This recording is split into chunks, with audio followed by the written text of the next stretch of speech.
Hi! Hello అండి. Welcome back to my channel. నేను మీ స్వాతి గోదావరి అమ్మాయి. అందరూ ఎలా ఉన్నారు? బాగున్నారా? మేము కూడా చాలా బాగున్నామండి. అండ్ హోప్ మీరందరూ కూడా బాగున్నారు, సేఫ్‌గా ఉన్నారనుకుంటున్నాను. సో, ఫస్ట్ మీ అందరికీ కూడా మదర్స్ అందరికీ కూడా హ్యాపీ మదర్స్ డే అండి. ఈరోజు టాపిక్ ఏంటంటే అసలు మేము జర్నీ ఎలా వచ్చాము? ఇక్కడ కల్చర్ ఏంటి? ఇక్కడ కొన్ని విషయాలైతే మీతో షేర్ చేసుకుందామని అయితే మేమిద్దరం మీ ముందుకైతే వచ్చామండి. మా హస్బెండ్. హలో అండి, అందరికీ మదర్స్ డే శుభాకాంక్షలు. ఆ, ఓకే. స్వాతి ఈరోజు వీడియో చేద్దాం ఉంది కాబట్టి తనకి కొంచెం నా సపోర్ట్ కూడా ఇద్దామని చెప్పి మీ ముందుకు వచ్చాను. సో మరి ఇక్కడ విషయాలంటే ఇద్దరం షేర్ చేసుకోవాలి కదా అందుకు. ఓకే. ఓకే. ఫస్ట్ టాపిక్ అయితే అసలు మేము ఎలా వచ్చాము అనే దాని గురించి అయితే చెప్పుకుందాం. యాక్చువల్గా ఇక్కడికనే కాదు, మీరు ఎక్కడికి వెళ్ళాలన్నా సరే నే- కొన్ని విధానాలు ఉంటాయి కదా. అంటే basic rules like we need passport, అంటే పాస్పోర్ట్ చేయించుకోవాలి ఇండియాలో. పాస్పోర్ట్ తర్వాత మనకి వీసాస్ కూడా ఉంటాయి. అంటే మీరు ఏ కంట్రీకి వెళ్దాం అనుకుంటున్నారో ఆ కంట్రీకి సంబంధించిన వీసాలు అవి ఎలాగో ఉంటాయి కదా, అలాగే వీసాలు చేయించుకోవడం. అలాగే జర్మనీ విషయానికి వస్తే వీసా అంటే ఇప్పుడు మీరు ఏ పర్పస్ మీద వస్తున్నారన్న దాన్ని బట్టి ఆ వీసా టైప్ ఉంటుందన్నమాట. లైక్ స్టూడెంట్స్ ఉంటారు, స్టూడెంట్ వీసాస్ ఉంటాయి. అలాగే జాబ్ సీకర్ వీసాస్ ఉంటాయి. అంటే ఆ జాబ్ సీకర్ వీసా ఏంటంటే ఎవరైతే ఇక్కడికి వచ్చి జాబ్ చేసుకుని, అంటే జాబ్ సెట్ చేసుకుని సెటిల్ అవుదాం అనుకుంటున్నారో వాళ్ళ కోసం జాబ్ సీకర్ వీసా అని ఉంటాయి. అవి కొంతవరకు వ్యాలిడిటీ ఉంటాయి, అంటే ఇంతకాలం అని ఉంటుంది. ఆ కొంతకాలంలోనే వాళ్ళు ఉద్యోగం సంపాదించి మళ్ళీ జాబ్లో జాయిన్ అవ్వాల్సిన అవసరం ఉంటుంది అనమాట. అది జాబ్ సీకర్ వీసా. అలాగే ఐసిటి అని ఉంటుంది. అంటే నేను వచ్చింది ఐసిటి అనమాట. అది ఇంటర్ కంపెనీ ట్రాన్స్ఫర్. అది ఎలా ఉంటుందంటే లైక్ మా కంపెనీ ఇండియన్ బేస్డ్ కంపెనీ కాబట్టి ఆన్సైట్ ఆపర్చునిటీ వస్తే వాళ్ళు ఐసిటి రైజ్ చేసి మనకి వర్క్ పర్మిట్ ద్వారా ఇక్కడ పంపిస్తారు. అది ఐసిటి అనమాట. అలాగే బ్లూ కార్డ్ అని కూడా ఉంటాయి. ఆ బ్లూ కార్డ్ ఎలా ఉంటుందంటే బా లోకల్ లాగా ఉంటుంది అనమాట. అంటే ఇప్పుడు మీకు ఇప్పుడు జాబ్ సీకర్ వీసా తర్వాత వాళ్ళు ఏదైనా జాబ్ సంపాదించి వచ్చారనుకోండి, ఐ థింక్ అది బ్లూ కార్డ్గా కన్వర్ట్ అవుతుంది అనుకుంటా. అలాగే ఇక్కడ లోకల్ కంపెనీలో ఎవరైతే జాయిన్ అవుతారో వాళ్ళకి బ్లూ కార్డ్స్ ఇస్తారు మ్యాక్సిమం. సో వాళ్ళకి బ్లూ కార్డ్స్ ఉంటాయి. వీసా గురించి మాట్లాడుకుంటున్నాం కాబట్టి వీసా అంటే ఇన్ జనరల్ మీకు చెప్పాను కదా, డిఫరెంట్ డిఫరెంట్ టైప్స్ ఉంటాయని. అలాగే వీసా వచ్చిన తర్వాత మనం ఇక్కడికి రావాలి కదా. ఇక్కడికి వచ్చిన తర్వాత కొన్ని ప్రాసెస్లు ఉంటాయి. ఐసిటి అయినా బ్లూ కార్డ్ అయినా వీళ్ళకి ఏంటంటే అది రావాలంటే మళ్ళీ ఇక్కడికి వచ్చాక మనకి కొన్ని ప్రాసెస్లు ఉంటాయి. ఇమ్మిగ్రేషన్ ఆఫీస్కి వెళ్ళి ఇక్కడ మనం ఫార్మాలిటీస్ అవి కంప్లీట్ చేసి మనం ఐసిటి కార్డ్ లేదంటే బ్లూ కార్డ్ తీసుకోవాల్సి ఉంటుంది. అయితే అది రావాలంటే ముందు చాలా ప్రాసెస్ ఉంటుంది అనమాట. అంటే వాళ్ళు ఇచ్చే అప్లికేషన్ ఫామ్స్ అవి ఫిల్ చేసి వాళ్ళకి సంబంధించిన మనం డీటెయిల్స్ అవి ఫిల్ చేసి మన మన డీటెయిల్స్ మనం ఎక్కడ ఉంటున్నాము ఇవన్నీ ఫిల్ చేసి వాళ్ళకి సబ్మిట్ చేశాక అప్పుడు మనకి కార్డు వస్తుంది. ఇదంతా కూడా చాలా ఈజీ ఏం కాదు. ఎందుకంటే చాలామంది ఇక్కడికి వచ్చాక కూడా ఈ కార్డు రావాలంటే వాళ్ళ మనకి అంటే immigration office, local immigration office ఏదైతే ఉంటుందో వాళ్ళ అపాయింట్మెంట్ దొరకడమే చాలా కష్టం అనమాట. అది చాలామంది 1 year వెయిట్ చేసిన తర్వాత తీసుకున్న వాళ్ళు కూడా ఉన్నారు ఇక్కడ జర్నీలో. ఇక్కడ ప్రాసెస్ కూడా అంత స్లోగా ఉంటుంది. ఒక్కొక్కసారి కొంతమందికి స్పీడ్గా అవుతుంది, ఒక్కొక్కసారి చాలా స్లోగా అవుతుంది. ఇవంతా చాలా హెక్టిక్ అనమాట. ఇక్కడ మెయిన్గా ఏంటంటే పేపర్ వర్క్ ఎక్కువ ఉంటుంది. ఇప్పుడు మనకి ఇండియాలో అనుకోండి కొంచెం డిజిటలైజ్ అవుతుంది కాబట్టి అక్కడ డిజిటల్గా వచ్చినాయి. కానీ ఇక్కడ ఇంకా మోస్ట్లీ వీళ్ళు పేపర్ వర్క్ ఎక్కువ చేస్తారనమాట. అంటే ఒక్కొక్క పేపర్ చూసుకుని ఆ పేపర్ మీద అన్నీ ఫిల్ చేయడం. ఇప్పుడిప్పుడే ఇంకా కొంచెం వీళ్ళు డెవలప్ అవుతున్నారు. అంటే ఇప్పుడు ప్రాసెస్ అయితే ఆన్లైన్ వచ్చింది. లైక్ మీరు వీసాకి చేసుకున్నా లేకపోతే సిటీ రిజిస్ట్రేషన్కి అయినా కానీ కొంచెం ఆన్లైన్ వచ్చినాయి ఇప్పుడు. ఓకే. నెక్స్ట్ టాపిక్ అయితే ఇక్కడ సిటీ రిజిస్ట్రేషన్ అనమాట. అదైతే చాలా ఇంపార్టెంట్. దాని గురించి ఇప్పుడు మాట్లాడుకుందాం. ఓకే. సిటీ రిజిస్ట్రేషన్ గురించి చెప్పాలంటే మీరు ఎప్పుడైతే జర్మనీ వస్తారో జర్మనీలో బేసిక్గా first and foremost important thing is city registration. ఎందుకంటే సిటీ రిజిస్ట్రేషన్ చేసుకోకుండా మీకు బ్యాంక్ అకౌంట్ ఓపెన్ అవ్వదు, తెలుసా? బ్యాంక్ అకౌంట్ ఓపెన్ అయితేనే కదా మనకు శాలరీ వస్తుంది. సో అది లేదు అంటే మీకు బ్యాంక్ అకౌంట్ కూడా ఓపెన్ చేయలేరు, అంత డిఫికల్ట్గా ఉంటుంది. సో అండ్ ఇంకా సిటీ రిజిస్ట్రేషన్ అంటే ఎలా అయిపోతుంది అనుకుంటున్నారు? ఏదో మామూలుగా ఏదో మనం జర్మనీ వచ్చాం కదా అని ఇచ్చేయడం అలా ఉండదు. ఇక్కడ మెయిన్ ఏంటంటే మీరు ఎక్కడుంటున్నారు, ఏ ఏరియాలో మీరు ఏ ఉంటున్నారు? ఏరియాలో ఉంటున్నారు, అది ఏరియా మీ అంటే ఒకవేళ ఉంటున్న మీరు ఫ్యామిలీతో వచ్చారనుకోండి, ఆ ఫ్యామిలీకి సరిపోతుందా లేదా, అంటే ఇక్కడ ఉన్న రూల్స్కి అవి యాక్యురేట్గా ఉందా లేదా, ఇవన్నీ చెక్ చేసుకుంటారు అనమాట. అది ఎలా ఉంటుందంటే మనకి ఇక్కడ ల్యాండ్ లార్డ్ అని ఉంటారు, అంటే ఓనర్స్ ఉంటారు కదా. సో ఆ ఫ్లాట్ ఓనర్ కానీ ఇండిపెండెంట్ హౌస్ ఓనర్స్ కానీ ఎవరైతే ఉంటారో వాళ్ళు వాళ్ళ దగ్గరికి మనం రెంట్కి ఎప్పుడైతే వెళ్తామో ఆ రెంట్ వెళ్ళిన తర్వాత వాళ్ళు మనకు అది సూట్ అవుతుందా లేదో చెప్తారు కదా. వాళ్ళు చెక్ చేసి వాళ్ళకి ఏంటంటే వాళ్ళు మనకి ఒక లెటర్ ఇస్తారనమాట. అంటే ఇతను ఎవరు, వాళ్ళు ఎవరెవరితో ఉంటున్నాడు, అంటే ఒకవేళ డిపెండెన్స్ వస్తే డిపెండెన్స్ ఎవరు ఉన్నారు, ఆ డీటెయిల్స్ అవి అతను ఫిల్ చేసి ఏరియా ఎంత ఉంది అన్నీ అందులో మెన్షన్ చేసి ఒక లెటర్ సైన్ చేసి ఇస్తారనమాట.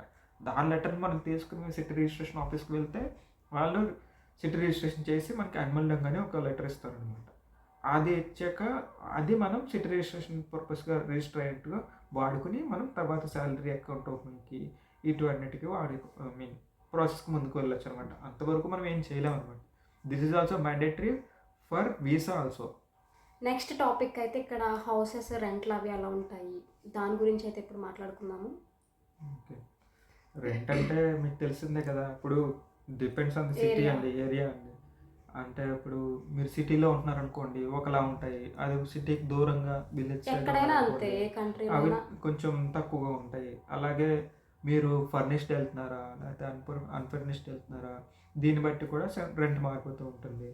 అలాగే రెంట్ మీకు రెంట్ మెయిన్గా ఇక్కడ ఫస్ట్ రెంట్ దొరకాలంటేనే ఇక్కడ కూడా చాలా ప్రాసెస్ ఫాలో అవుతారు. అంటే ఆ, మీరు అపాయింట్మెంట్ బుక్ చేసుకుని ల్యాండ్ లార్డ్ దగ్గరికి వెళ్ళి ఆ పర్టికులర్ అపాయింట్మెంట్ ఇచ్చిన టైంలోనే మీకు అక్కడికి వెళ్ళి అవన్నీ చెక్ చేసుకుని అంత కరెక్ట్గా ఉందో లేదో చెక్ చేసుకుని వెళ్ళాల్సి ఉంటుంది అనమాట. అంత ప్రాసెస్ ఓరియంటెడ్ ఉంటారు ఇక్కడ పీపుల్ కూడా. మామూలుగా వెళ్ళిపోవడానికి అయితే ఉండదు, అంటే ఓనర్ని కలవడానికి మనం ఒక 3-4 డేస్ ముందుగానే అపాయింట్మెంట్ తీసుకొని ఆ టైంకి అయితే వెళ్ళాలి, కరెక్ట్ టైంకి అయితే వెళ్ళాలి. ఎలా పడితే అలా వెళ్తే మళ్ళీ కుదరదు ఇక్కడ.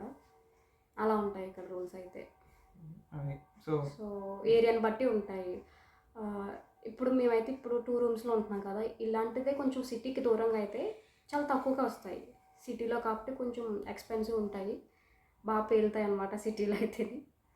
కాకపోతే సిటీలోనే బెస్ట్, అంటే ఎందుకంటే మనకి అన్నీ దగ్గరగా ఉంటాయి, ఇండియన్ స్టోర్స్ కానీ ఏమైనా హాస్పిటల్స్ కానీ ఇలాంటివన్నీ. సో అదనమాట. అండ్ ఇంకా మనం అంటే ఇండియన్స్ కాబట్టి ఇండియన్స్ దగ్గరలో ఉండాలని చూసుకుంటూ ఉంటాం కదా. సిటీ సో దూరంగా అయితే నాకు తెలిసి ఇండియన్స్ చాలా తక్కువగా తక్కువ ఉంటారు. అని ఏం కాదు, ఉంటారు. ఉంటారు, కాకపోతే మనం అక్కడ ఉన్నారో లేదో చూసుకొని వాళ్ళ దగ్గరలో ఉంటే బెటర్ అని మనం స్టార్టింగ్లో అనుకుంటాం మనకు తెలియదు కాబట్టి. కదా, మాకు ఎందుకంటే తెలియదు స్టార్టింగ్ ఇండియన్స్ ఎక్కడ ఉంటారంటే ఈ ఏరియాలో కొంచెం తెలిసింది.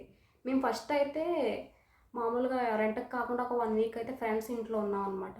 వాళ్ళు ఇండియన్సే కాబట్టి ఇక్కడ ఏరియాలో కొంచెం మంది అయితే ఇండియన్స్ అలా కనిపించడం అలా అయితే జరిగింది. సో అందుకని చెప్పి మనకు ఫస్ట్ ఏంటి థింక్ ఇండియన్స్ ఉండాలి, ఇండియన్స్ పీపుల్స్ కనిపిస్తే చాలా అక్కడక్కడ. సో ఆ థాట్తోనే మేము ఇక్కడ సిటీలో కొంచెం అయితే తీసుకోవడం జరిగింది హౌస్. అంటే ఇంకొకటి అండి, ఇప్పుడు మీరు ఎప్పుడైనా మనకి బేసిక్ నీడ్స్ అని ఉంటాయి కదా. అంటే ఇప్పుడు మనకి ఇక్కడ ఉన్నాగానే మనం ఇండియన్స్ కాబట్టి మన ఇండియన్ స్టోర్స్ ఉండాలని ఇలా అనుకుంటాం ఎస్, కాబట్టి వీటికి దగ్గరలో అనుకోండి మనకి ఇబ్బంది ఉండకుండా ఉంటుంది. అలాగే మనం ఫ్యామిలీతో ఉంటే ఒకలా ఆలోచిస్తాం, బ్యాచులర్ అయితే ఒకలా ఆలోచిస్తాం. బ్యాచులర్ అనుకోండి ఎంత మనకి దూరమైనా ఏముంది ఎక్కడికైనా ఉండొచ్చు వెళ్ళిపోవచ్చు బ్యాచులర్ అయితే. అనుకుంటాం. సో మేమేమైనా ఆలోచించింది ఏంటంటే ఫ్యామిలీతో ఉన్నాం కాబట్టి కొంచెం మనకి ఇండియన్స్ కాబట్టి మనకి ఇండియన్ స్టోర్స్ అవి దగ్గరగా ఉంటాయి, మనకి ఎప్పుడైనా ఏం కావాల్సిన వెళ్ళి త్వరగా వెళ్ళి తీసుకుని వచ్చేసేలా ఉంటాయి. అందుకని ఇలా చూస్ చేసుకుంటూ ఉంటాం. అందులోకి మేము 5th మంత్ అనమాట మా బాబుకి అయితే. ఆ టైంలో ఒకటి వచ్చాం కదా, ఇంక ఇలా కిడ్స్తో వచ్చామనుకోండి ఇంకా మనకి తగ్గట్టు మనుషులు కనిపిస్తే బాగుంటుంది. మన ఇండియా వాళ్ళంటే కొంచెం ఇదిగా ఉంటుంది కదా, ఆ థాట్తో అయితే మేము ఇక్కడైతే సిటీలో అయితే ఉంటున్నాం అనమాట.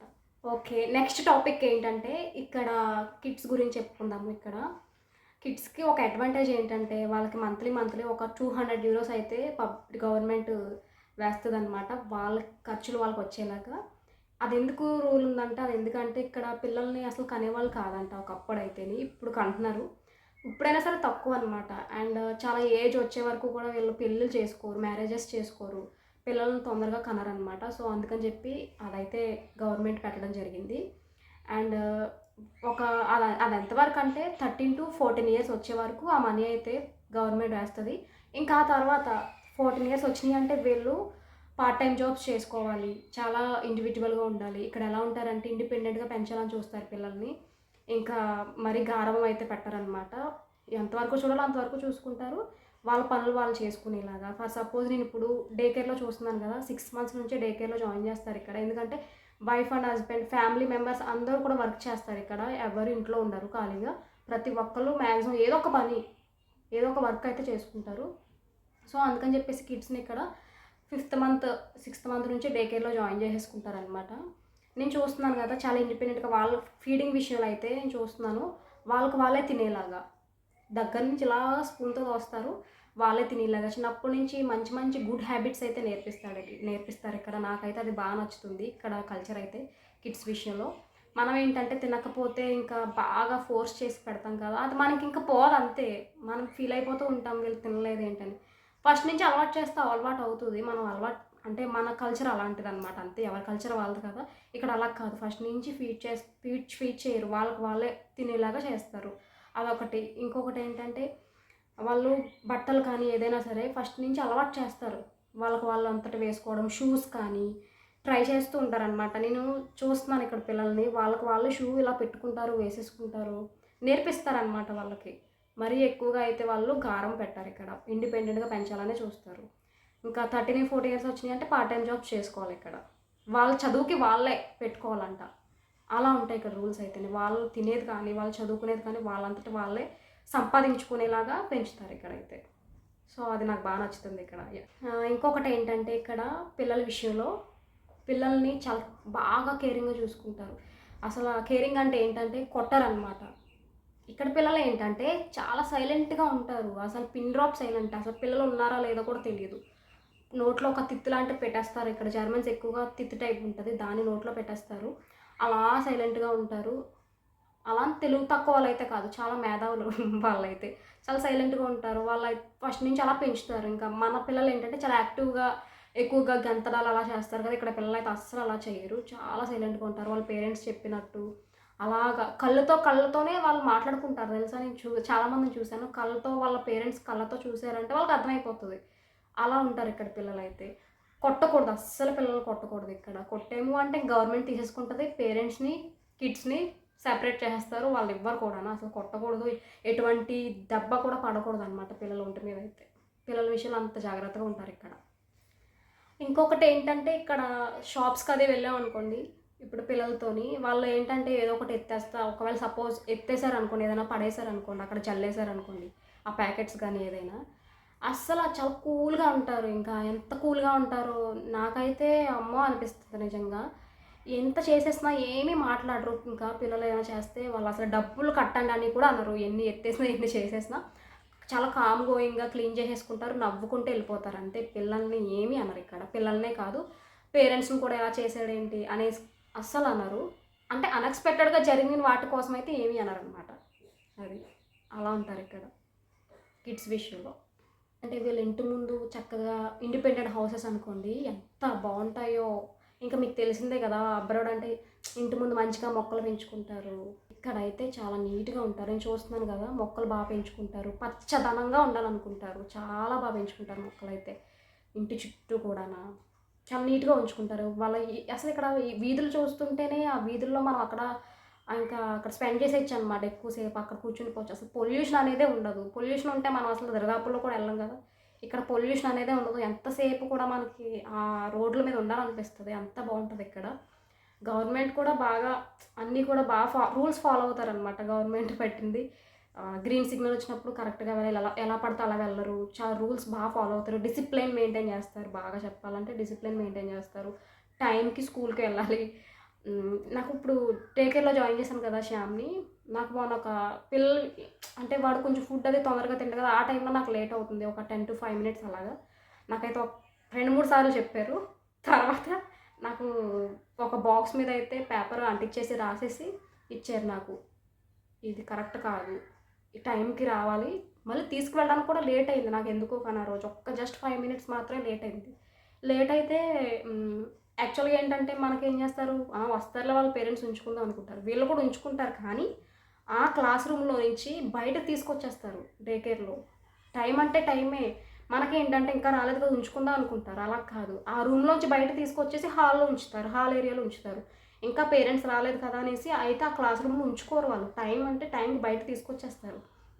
నేను మొన్న చూసాననమాట. 2, 3 సార్లు చూసాను. అబ్జర్వ్ చేశాను శ్యామ్‌ని. ఆ టైంకి తీసుకొచ్చేసారు బయటికెళ్ళి. కొంచెం 5 మినిట్స్ లేట్ అయినందుకు. నాకైతే టైంకి తీసుకెళ్ళడానికి రావాలి, టైంకి రావాలని చెప్పేసి నాకు రాసేసి ఇచ్చేసారనమాట. అమ్మో! ఇక్కడ చాలా కరెక్ట్‌గా ఫాలో అవ్వాలి టైమింగ్స్ అనుకోని, ఫాస్ట్‌గా నేను అసల ఎంతలా పరిగెడుతున్నానో నాకే తెలియట్లేదు. చకా చకమని అయితే ఇంక అన్నీ చేసుకొని వెళ్ళాల్సొస్తుంది పొద్దున్నే. అంత కరెక్ట్‌గా ఉంటాయి ఇక్కడ రూల్స్ అయితేని.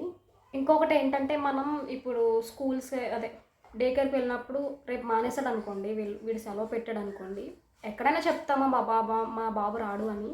కానీ మనమైతే ఇక్కడ పర్టిక్యులర్‌గా చెప్పాల్సిందే. మా బాబు ఒక 10 డేస్ రాడు, 5 డేస్ రాడని చెప్పాల్సిందే కరెక్ట్‌గాన వాళ్ళకి.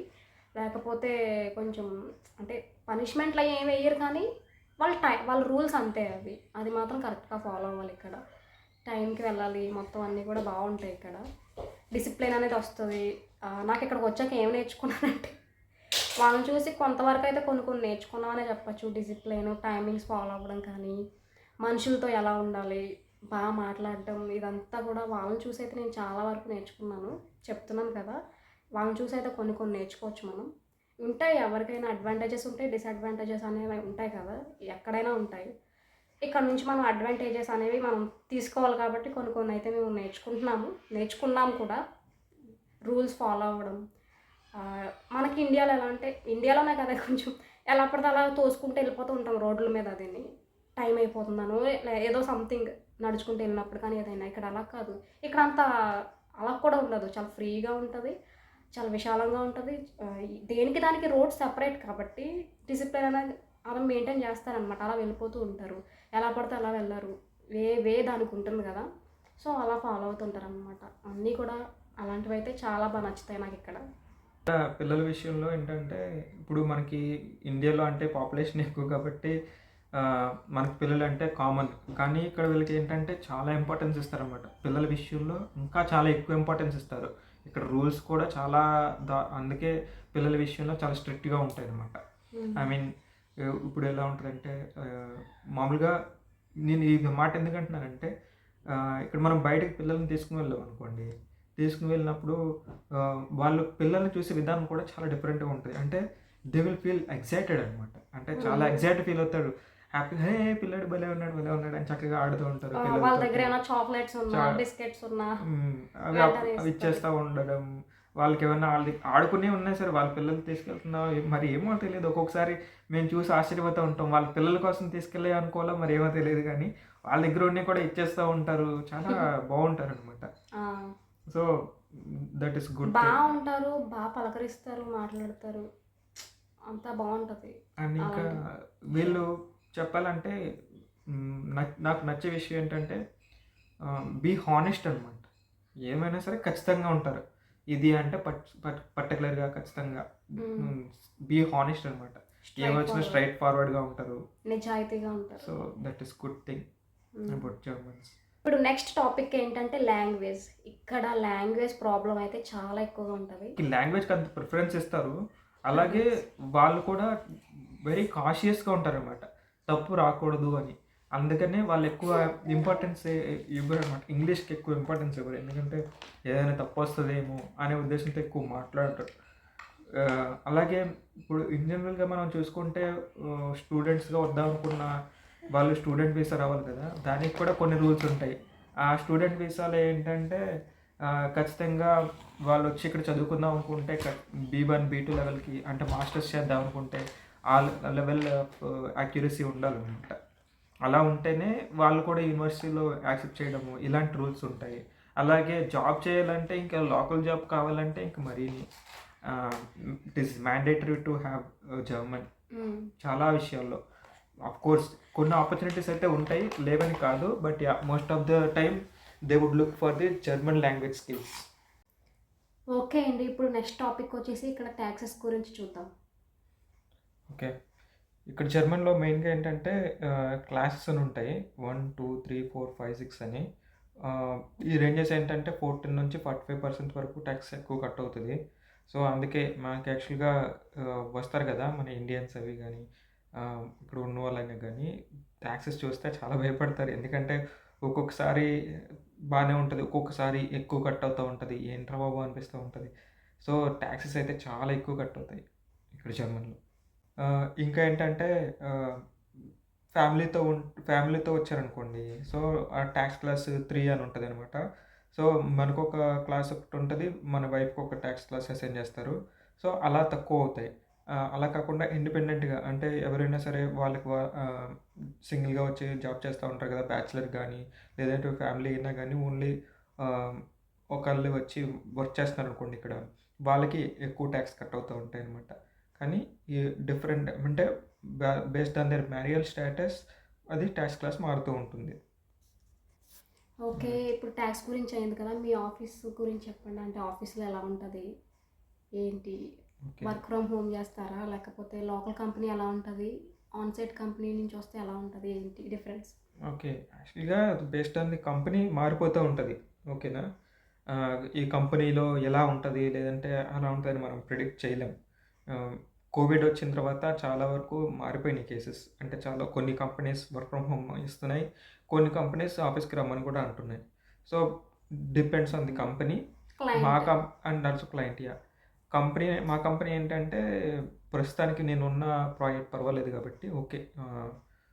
ఐ మీన్ మా కస్టమర్ కూడా కొంచెం ఫ్రెండ్లీగానే ఉంటాడు. సో, నాకు మాత్రం ఓకే. సో, అందులోకి ఫ్యామిలీ ఒకటే ఉంది కాబట్టి కొంచెం నేను వర్క్ ఫ్రమ్ హోమే తీసుకుంటా. సో, అలా మేనేజ్ చేస్తున్నా. కానీ హ్మ్. It depends on the company and yeah! Other things client in అయితే ది హ్మ్. చాలా మంచాయన. అర్థం చేసుకుంటారు. అది. యాహ్! ఇక్కడ గార్బేజ్ విషయంలోకొస్తే ఇక్కడ ప్లాస్టిక్ సెపరేట్‌గా, గాజువి సెపరేట్‌గా, కిచెన్ వేస్టేజ్ సెపరేట్‌గా, ఫుడ్ వేస్టేజ్ సెపరేట్‌గా, పేపర్ అలా మనం సెపరేట్‌గా అయితే వెయ్యాలి. చాలా స్ట్రిక్ట్‌గా ఫాలో అవ్వాలి. లేకపోతే కింద ఓనర్‌కే కదా కంప్లెయింట్ చేస్తారు గవర్నమెంట్‌ది ఇంకా. ఓనర్ కంప్లెయింట్ చేస్తారనమాట. అక్కడ గనక బయట సరిగ్గా వేయకపోతే. అది మాత్రం చాలా స్ట్రిక్ట్‌గా ఫాలో అవ్వాలి ఇక్కడ ఎక్కడైనా సరే. ఈవెన్ గాజువి ఉంటాయి కదా! వీళ్ళు ఆల్కహాల్ తాగుతారు కదా ఎక్కువ ఇక్కడ జర్మన్స్. ఆ సీసాలేంటి ఒక్కొక్కటి ఒక్కొక్క కలర్‌లో ఉంటాయి కదా! అది గ్రీన్ కలర్ ఒక దాంట్లోని, వైట్ కలర్ ఒక దాంట్లో, ఆ సీసాలు కూడా సెపరేట్‌గా అయితే వెయ్యాలి. చాలా స్ట్రిక్ట్‌గా ఫాలో అవ్వాలి ఇది కూడా ఇక్కడ. యాహ్! వాళ్ళు ఫైనేస్తే ఆ ఫైన్ చాలా ఎక్కువగానే ఏస్తారు. ఆ! ఒక్కొక్కసారి సో డిపెండ్స్ అది. డిపెండ్స్ అంతే మెయిన్‌గా ఫైన్. అదేంటంటే ప్లాస్టిక్ ఇలాంటి వాటిలో ఎక్కువనమాట. అంటే హ్మ్. మీరు ప్లాస్టిక్ దాంట్లో ఫుడ్ వేస్ట్ చేస్తే ఎక్కువ ఫైనేస్తారు. హ్మ్. అంటే మోస్ట్‌లీ ప్రాబబ్లీ ది రీజన్ ఏంటంటే రీసైక్లింగ్ అవి చేయడానికి ఏమన్నా ట్రై చేస్తారనుకుంటా. సో, అందులో వాడికి మేబీ. ఇబ్బందొస్తది కదా! సో, అందుకని మేబీ అలా చేస్తారేమో. But yeah! అది మాత్రం చాలా స్ట్రిక్ట్‌గా ఫాలో అవ్వమని చెప్తారిక్కడ. రీసైక్లింగ్ చేసుకుంటారనుకుంటా. ప్లాస్టిక్ దాంట్లో ఫుడ్ వేస్టేజ్ చేస్తే ఎలా ఉంటది చెప్పండి నిజంగానే? బాగోదు గదా! వాళ్ళకి కొంచెం ఇరిటేటింగ్‌గా అనిపిస్తది అలాగా. చిరాకుగా ఉంటది కదా! ఈజీగా ఉండదు వాళ్ళకి తీయడానికి కూడా. సో, అందుకని చెప్పి కొంచెం ఫైన్ అయితే ఏస్తారు. రోడ్స్ గురించి చెప్పుకుందాము. ఆహ్, చెప్పాను కదా! ఆల్రెడీ ఒకసారి నేను గ్రీన్ సిగ్నల్ వచ్చినప్పుడే క్రాస్ చేయాలి రోడ్డు. రెడ్ సిగ్నల్ వచ్చినప్పుడు స్టాప్ అయిపోవాలి, ఆగిపోవాలి. దేనికి దానికి సెపరేట్‌గా వేస్ అయితే ఉంటాయన్నమాట. ఇక్కడ సైకిల్‌కొకటి, వెహికల్స్‌కొకటి, వాకింగ్‌కొకటి, నడవడానికి అలా ఉంటాయి. కారు స్ ఏ డ్రైవింగ్ అయినా సరే ఫాస్ట్‌గా వెళ్ళారు అంటే ఇంకా ఫైన్ అయితే తప్పకుండా వేస్తారు.